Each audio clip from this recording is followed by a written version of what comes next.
टंडो आदम police पारां सियासी अगवान ऐं संदसि पुट मैरिट जे शागिर्द ते झेड़े जो केस दाख़िल, शागिर्द गिरफ़्तार। हथकड़ियूं हणी अदालत में पेश, जज पारां जांच ऑफिसर खे छंड, हथकड़ी खोलराए छॾी।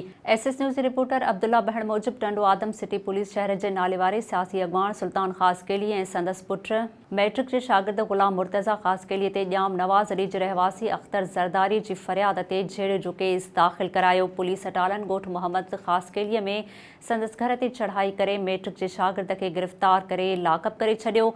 पुलिस हथकड़ियूं हणी खेसि रिमांड लाइ सिविल जज टंडो आदम जे अदालत में पेश कयो। सिविल जज फरहाज़ अहमद मेमण, जांच ऑफिसर ग़ुलाम अब्बास हिंगोरो ते कावड़ जो इज़हार कंदे शागिर्द जी हथकड़ी खोलराए छॾी। सिविल जज शागिर्द जी उमिरि 20 साल ॼाणण ते पिणु जांच ऑफिसर खे छंड पटींदे चयो आहे त मैट्रिक जो शागिर्द कीअं 20 सालनि जी उमिरि जो थियो। अदालत मुर्तज़ा ख़ासकेली जी ज़मानत जी दरख़्वास्त मंज़ूर कंदे खेसि आज़ादु करण जो हुकुम ॾिनो।